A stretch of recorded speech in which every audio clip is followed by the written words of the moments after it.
Yeah, okay, that's no worries. So this is Chef JP. He is not only an amazing teacher, but he's been my mentor for the past 2 semesters.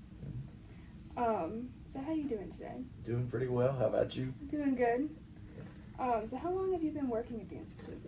So, officially 13 years, but I was an adjunct professor, I think, the year before that, and that's kind of how I auditioned for this job. They were looking to replace the soup, stocks, and sauce teacher at the time, and I taught classical Italian class and then a classical French class, and I got pretty good reviews, and they asked me to stay on full time. What all classes did you teach? Oh wow, that's gonna take a second. I'll try to do it by number because it's easier for me to remember. I've taught Cool 101, which is a culinary history class. I've taught Cool 111, which is the basic skills class when Randy had too many students for him to do all the sections. Mm-hmm. I've taught 221, which is the fruits, vegetables, and farinaceous food class.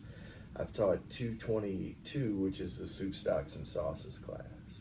I've taught 230, which is the garde manger class. And then I've taught 241, which is the sophomore internship class.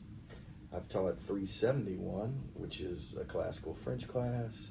402, which is a LA seafood class that I designed myself. I've taught, 475, which is the classical Italian class. I've taught for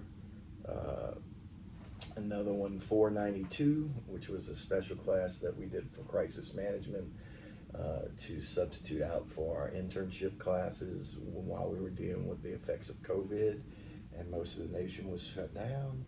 And then finally, I've taught 495, which is the senior internship class. So a few classes, average about Just a few. one a year, because every time you teach a class, you're going to make it your own. You have to create it. So average teaching about one. Oh, I left out bistro in there. How could I be remiss? I taught bistro for 5 years in there, which is Wow. 315. So, yep, a lot of classes. What would you say was your favorite? God, that's a tough one. It's going to be close between bistro and seafood class. I feel like I brought a lot to the table with both of those. I'll probably say, if you had to hold my feet to the fire, the seafood class. But I'm probably most proud of that crisis management class because I know a lot of students wouldn't have been able to graduate. Mm-hmm. And I didn't view it as something that we had to do, but something that could help the kids if we did it the right way. And I think Bill and I worked really hard to make sure that that class was relevant. And I had a lot of students that said, whereas they were a little bit disappointed that they didn't get to do their internship like they wanted, they really thought that class helped them because it really was managing any crisis that hits the kitchen. Mm-hmm. This year's COVID was 5 years ago, the BP oil spill. I mean, so it's like, or hurricanes. It just teaches you how to deal with crisis in the kitchen. Yeah, because this could be incredibly dangerous for especially restaurant industry. Oh yeah. There's so many restaurants closed down. Mm-hmm. And how do you deal with it? And how do you deal with that when you see other people leaving the restaurant and now you're asked to do, twice the job and you're getting paid the same amount? So knowing what to do in those circumstances and being lucky enough to work with chefs that I was able to go back to and talk to about that when it was going on in real time. So I could understand it and put it in the curriculum there was invaluable, just having those resources. So, yep. So what got you into cooking? If you had to hold my feet to the fire now, it'd be Grandma Boudreaux. My grandma was an incredible Cajun cook. She was originally from Grand Point. She grew up as a family of tobacco farmers. A lot of people don't know this, but there's a rare blend of tobacco that's grown in St. James Parish called Perique tobacco. It was taught to those people by the Native Americans there. And up into the 70s, a lot of farmers there made their money growing that until the ATF got into it, and they would have had to take all these cypress buildings and turn them into corrugated tin. So people got out of it. It's actually had a resurgence because now you can cut it and throw it on refrigerated trucks straight from the field. So, and they ship it up to Virginia or North Carolina. But she grew up there. She grew up in these Cajun families that were large. So she had to cook dishes where she could stretch them. And she taught me a lot of that early Cajun principle of layering the flavors, how to make a roux, how to use Trinity, why do we use Trinity, and the different dishes that came with that. And then she taught my mom, and so I learned from her. But then what happened is I used to be a music teacher. So before that, I was doing a lot of things to get me prepared to be a music teacher, like singing in show choirs and things like that. So I belonged to a group that we used to tour all over the state. And we would sing, 8 of us, for all the show choir things to invite people to come to the Jambalaya Festival. So I was literally going to these food festivals all over the state. And that's when I realized my jambalaya wasn't the jambalaya you get in Denham Springs or Walker or down the bayou or in Lafayette. And so that really got me curious about my heritage and all those and food like that. So that's when I really started getting interested in food. And it kind of stuck with me, even though I had already made up my mind I was going to get a degree in music. And so when I became a little disgruntled with teaching in Texas, George W. Bush was the governor at the time, and he instituted his No Child Left Behind, and they would take a lot of time out of the music class. I thought it was a good time to see if I would love cooking as much as I love music. So at that time, I went and started cooking at a place in Dallas, and I kind of never looked back, except for a brief time where I was trying to find a better schedule for my daughter. Right. Yep. It's like what y'all had mentioned in the beginning of semester. It's like a calling to people in culinary. Yeah, it really feels like, in a way, what happens is you can look back to almost how everybody started, and what happened is somebody taught them that you can make people happy with food, and then they taught you how to make people happy with food. Then you made somebody happy with food, and you enjoyed it, and you liked that feeling, and you wanted to replicate that feeling.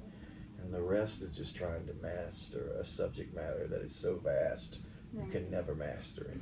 And that's another great interesting thing about food. If you're an artist who likes to explore these fields that are limitless in their imagination and subject matter, music and cooking are 2 pretty good places to live. So, Exactly. yeah.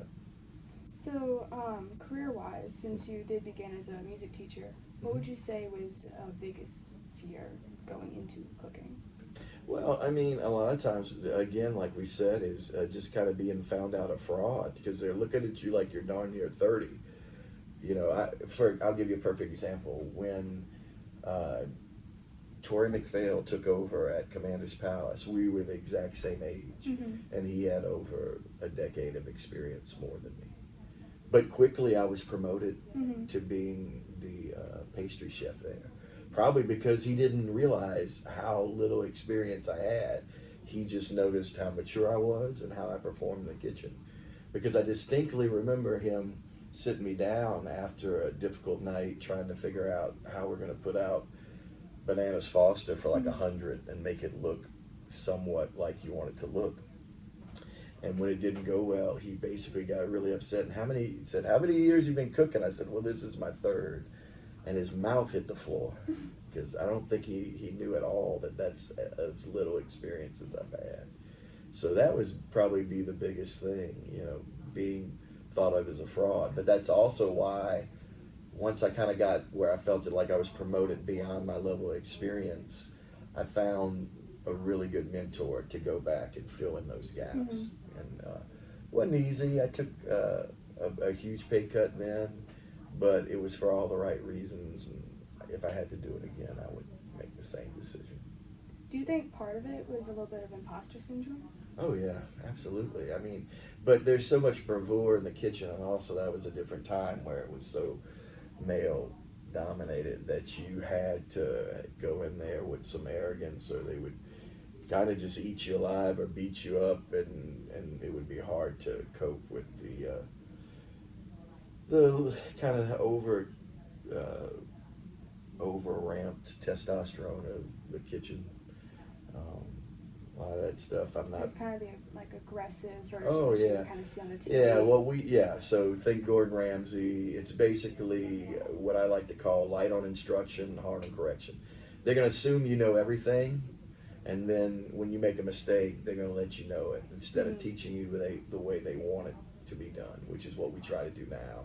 So everybody feels like they're a valued member of the team, as opposed to this wild competition that nobody knows the rules, where people start to get broken down mentally to try to be built up in the image of the chef. That's the old school model, and I just think it's one that's disserved our industry for a long time. So you would say that you overcame your biggest fear in the Oh, culinary field yeah. by getting a mentor and like. Yes, but it was a lot of hard work, and it was also being able to admit when you don't know something, and I think It's a huge thing, and not just the culinary field. Oh yeah, but I think I think one of the reasons the students here respect me respect me a lot is because I'm not afraid to tell them when I don't know something, and chefs are not gods. They're not the almighty creator, and they're just people who are cooking, carrying on a tradition that goes back hundreds of years, and it's specific to their kitchen. So yeah, they might know a few more things than other people, but because of that one specific space they're working in. But I really think you need to keep communication open, and all suggestions are valuable. Sometimes not at the time they're given. If you're in a very stressful time where you're needing to put out time at that something at that moment, but there's always time for improvement. You should be able to listen to dishwasher on up. Right. Yep. So I remember the 10 Commandments of a good line cook that Yeah. you taught us in class. I need to change it to the 10 things that all successful line cooks do. But in the old days, it sounded a lot more fire and brimstone. We call it the 10 Commandments, but yeah. Right. Are there certain values that you're committed to? Yeah, I think if you look in those, the value is teamwork and being somebody who is always looking towards solutions, not creating more problems.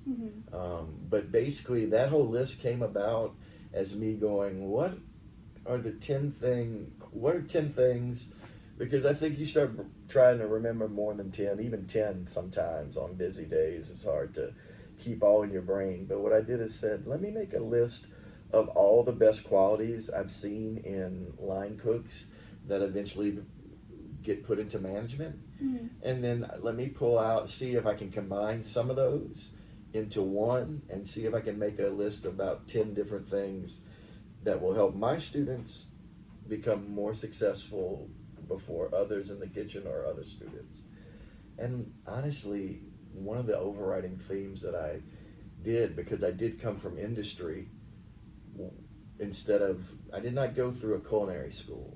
So my education background is in music education. So I do have an education background that taught me how to teach students, how to understand the psychology of a student, how to reach a student as a teacher. But I'm teaching in a field that my experience is from strictly a professional standpoint. So I knew if I wanted to make my students successful in a professional kitchen, that I should approach it as if the lessons I'm teaching you are real world, things that you will find in the industry. I try not to just do things in a manner of which it works in this building. I want it to work in any kitchen that you walk into. You're trying to make us not just book smart. Right. I want it to be a practical education. So, there's a difference between somebody who can tell me 15 different ways to cook an egg and somebody who can cook an egg 15 different ways. That's a big leap. And although they're both important, I think the second one is what we should be aiming towards. So that's what I do. Would you say your values have changed over the course of your career? have my values changed over the course of my career? Yeah, I think earlier on, because of the hierarchy of a kitchen, you have to remember that when Paul Bocuse, oh, but not Paul Bocuse, when Escoffier first designed the kitchen, he used basically a military brigade style kitchen, which brought a lot of that militaristic power dynamic, which when I guess has never served the kitchen well. Could served it maybe a little bit better when it was male dominated, but has served it horribly when you're talking about different genders in the kitchen. And I'm glad that we've gotten away from that. I mean, the best way I can explain it is if you watch Gordon Ramsay on TV, that's a character that he plays, but it's a character that he experienced. His chef was Marco Pierre White. Marco Pierre's White, his autobiography is entitled The Devil in the Kitchen. And that was that old school screaming chef that we're all trying to run away from and teach our students now how to not do that, because it's ill-served our kitchen. It breaks the unit apart. It does, because we all get stressed. I mean, people lose their cool when they shouldn't. But at the end of the day, you know, Harvard says basically these things. People want to feel like they're part of a team. This is Harvard business. But not just part of a team, but an important member of the team. They can tell when you're just giving them busy work and you won't give them anything that challenges them. They want to be able to, trust their employer. That doesn't mean like them. If their employer is kind of a jerk, but they're a straight shooter, sometimes employees can deal with that. They really shouldn't be, but they want to be able to trust them. And if they're always honest, even though if sometimes it's a little bit more aggressive correction than I would do, there are people who will work for that. But those are the things they're looking for. And if you don't give them that, you're going to have a hard time keeping an employer. And you know when most people mess it up? They don't think about what they're hiring for. You have to know what you're hiring for, or you'll hire incorrectly. And if the two biggest failures in our profession right now is hiring correctly, and then not training properly. That's the places that have a revolving door of new cooks always coming in, because the cook doesn't understand what they're supposed to do, and when they don't, they get fussed at. And so then 2 months down the line, they don't feel successful, they leave, and you have to do this over and over. So that's what we're trying to fix in our industry. So that makes sense. Yep. What experience in your life would you say was very monumental? Very monumental in, I think, well, the most, I worked for I've worked for 4 James Beard Award-winning chefs. But the way that Frank Brigtsen has done it is the way I enjoy the most. Here's what he does to build teamwork. First of all, the menu changes dependent on what he can order. So if he doesn't have the right ingredient to make the dish that he wants to make, it doesn't matter if it's Tuesday, the first day of the week for him, or Saturday, the last day of the week. He can change his menu.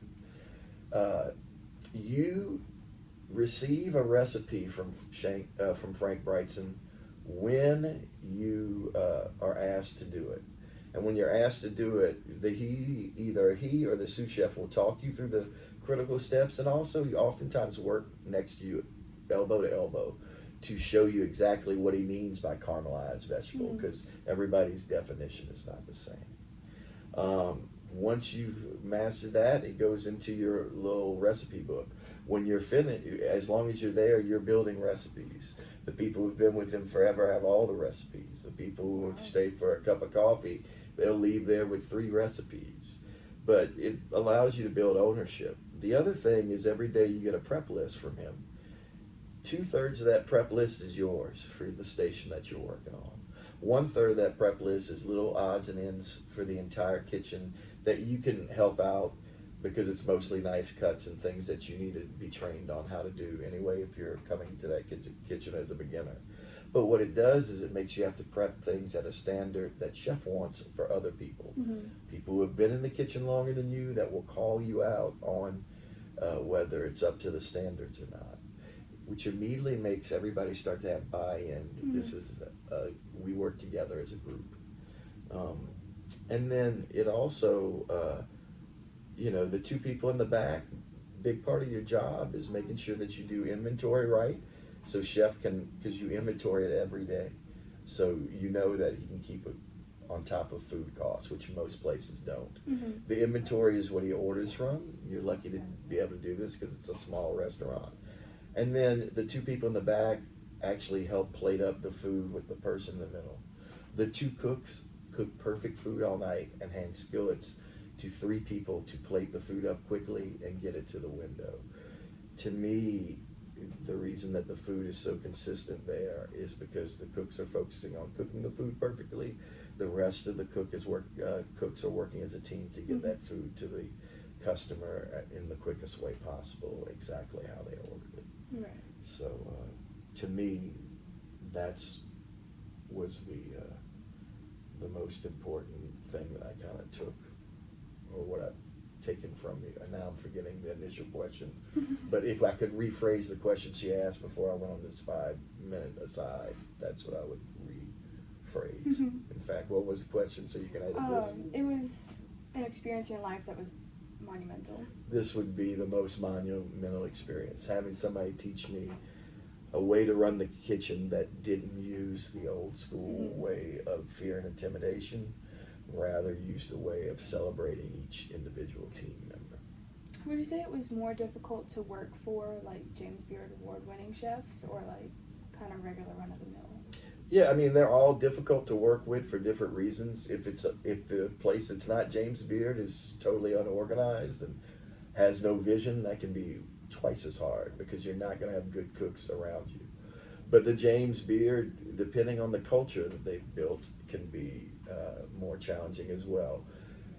Vis-a-vis this, you're only good as your last place. And when you're a James Beard award-winning chef, everybody's a critic coming in there. And actually, everybody's a critic. Like, you would not believe how many once a week a magazine, somebody's coming in. And it doesn't take too many of those if you accidentally stub your toe because the kitchen's having a bad day, which happens, to where that type of accolades go away. Most of those guys that win the James Beard Award chef, ladies and gentlemen that win that, have been, are nominated 4 or 5 years before they ever win. So you can only imagine how many consistent plates they've sent out. So, for that reason, I find it really hard because there's a certain standard. And to be honest, those kitchens are the ones that are having the most difficult time moving away from the old paradigm of how light on instruction and hard on correction, because that's how they were taught and they don't know how to do it any other way. And I've had to stop relationships with certain kitchens for the students here because I don't feel like it's a healthy environment to put them in, regardless of how successful the kitchen is. And I'm talking about Michelin star kitchens that I won't let my students go into anymore because I don't feel it's serving their education in the best manner. So is there a time in your career that you would say was the most difficult? Yeah, I mean, I've had many struggles with my career. I think one of the hardest ones is, when I got into this career, I wanted to be a chef. Initially wanted to be a chef at a small boutique type restaurant where I would get to create my own food and create my own menu, do tasting menus, and really get to show off my creativity.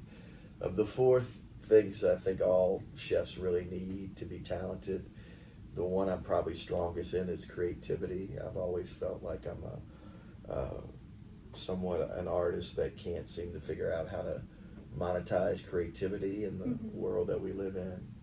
So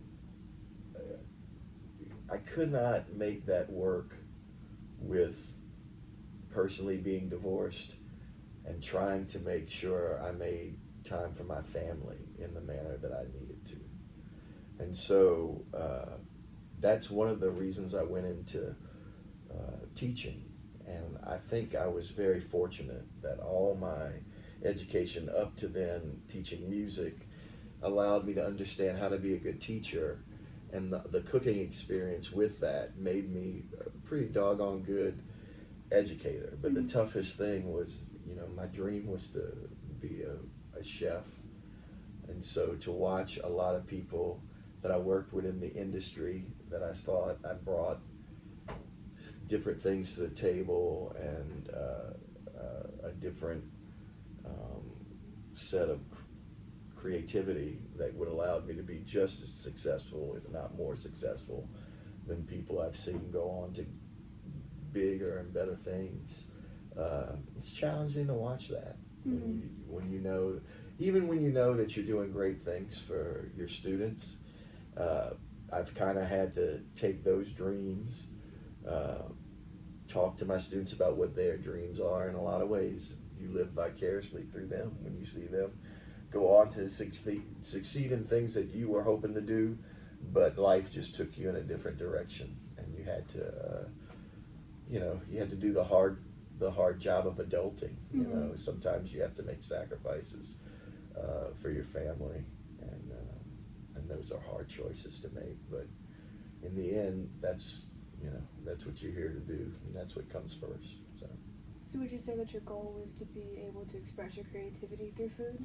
Yeah, I think that's most chefs. That's kind of what they want to do.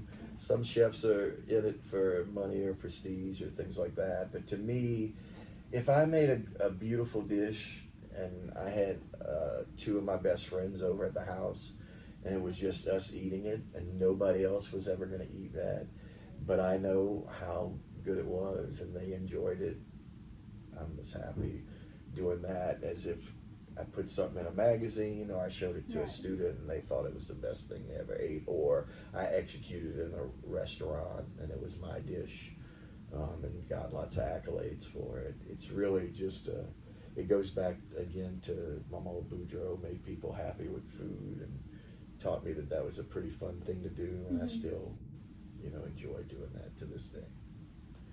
So was made a little bit harder when you do it so much that it starts to feel like you're a machine just putting out food.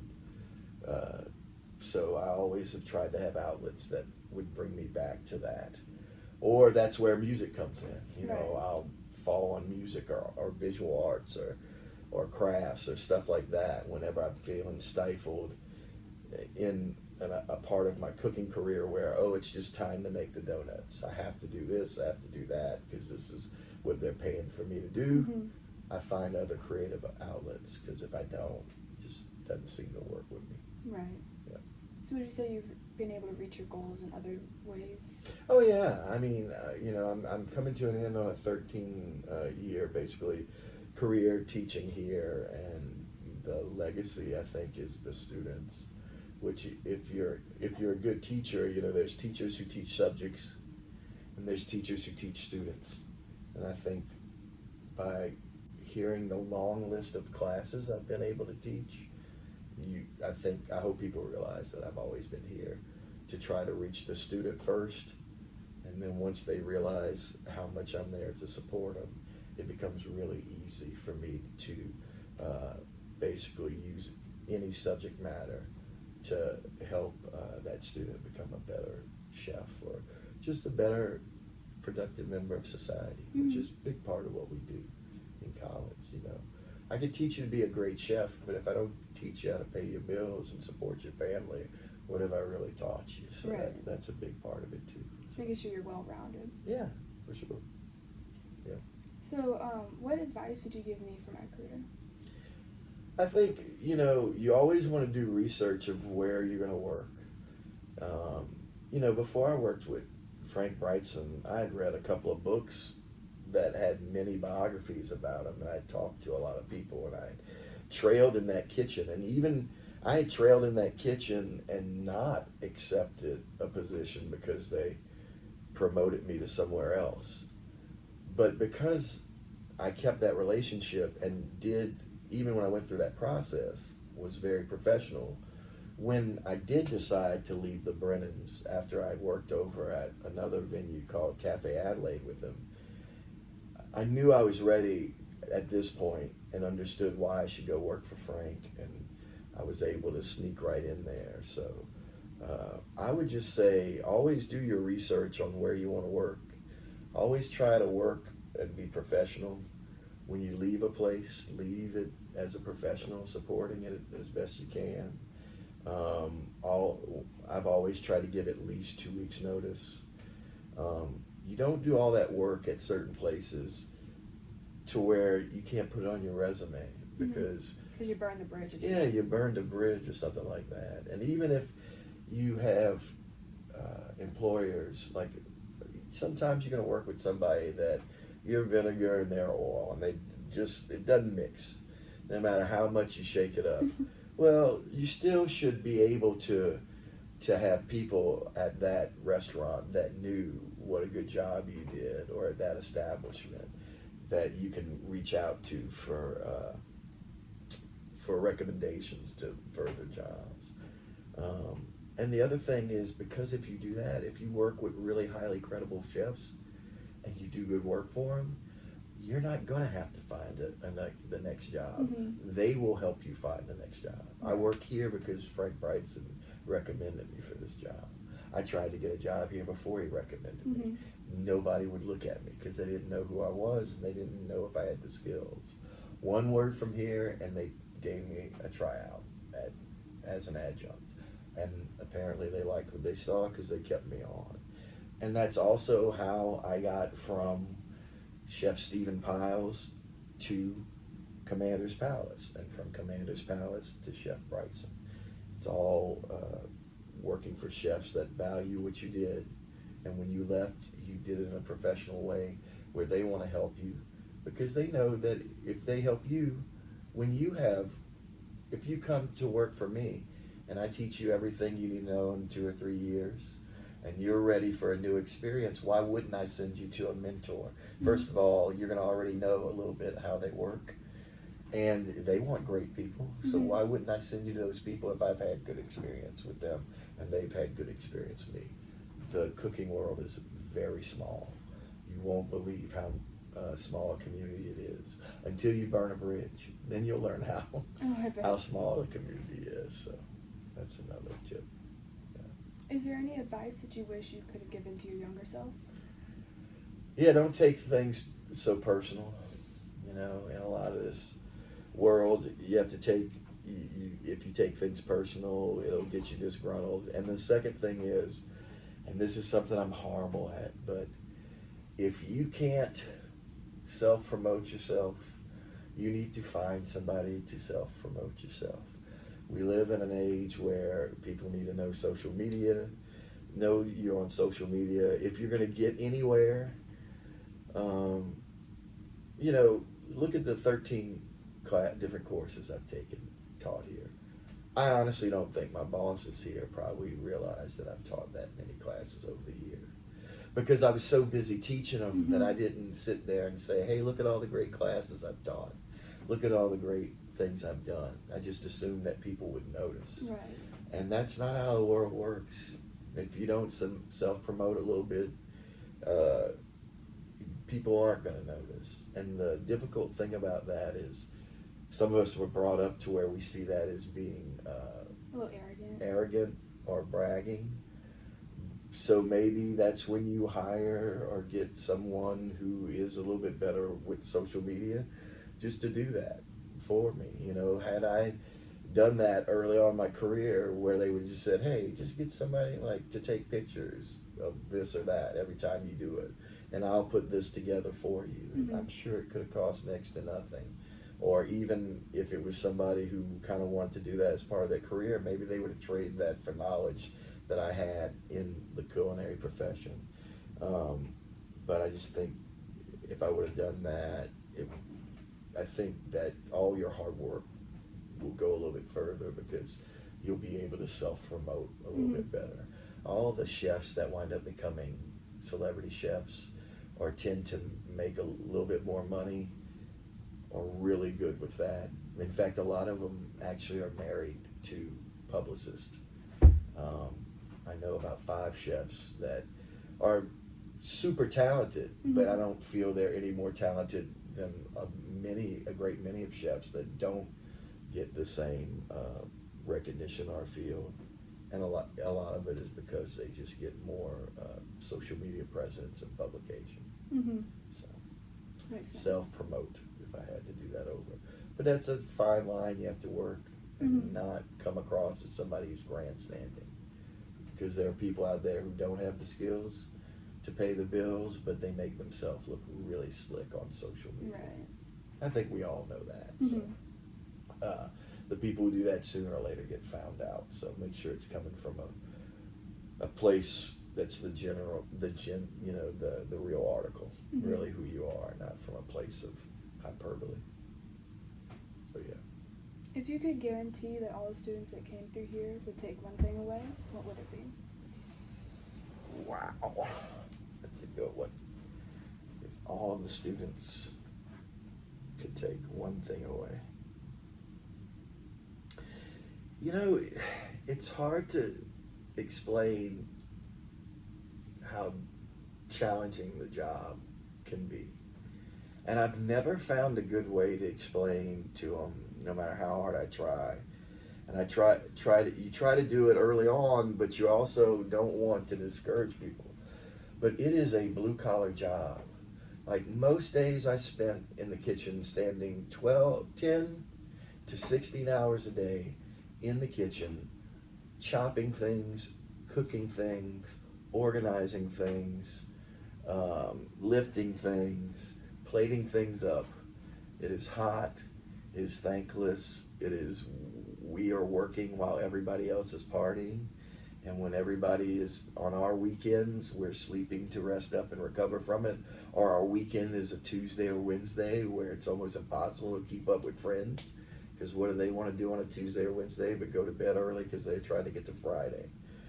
So it's just the hardest thing that's been to get students to understand is, the jacket is a white collar. And if you watch the Food Network, it makes it look very glamorous. But there is nothing white collar about it unless you make it to that rare glorified air of celebrity chef, whatever that means. It means different things for different people, but you give up a lot for that. You give up so much of your privacy for it, that I just would, if there was some way I could impress on students that if you're getting into this and you don't think it's going to be hard work, and you don't think it's going to be a lot of challenges and be physically demanding on your body, you probably want to look into either other avenues that may still deal with this field, i.e. sales, i.e. Writing, maybe writing cookbooks or doing some other jobs in this industry, but to chefs show up. So becoming a chef means that eventually you're going to be a sous chef. A sous chef makes your chef look good until they're a chef. That's the job as sous chef, which means you're doing the same job as a chef. Sometimes you're doing their job and you're trying not to complain that they're doing nothing and you're doing your job and their job. That's pretty much the job of a sous chef until you get the head chef. Then you make those jobs whatever you want them to be. And hopefully you do it in a way where everybody's happy when they come in. It's easy.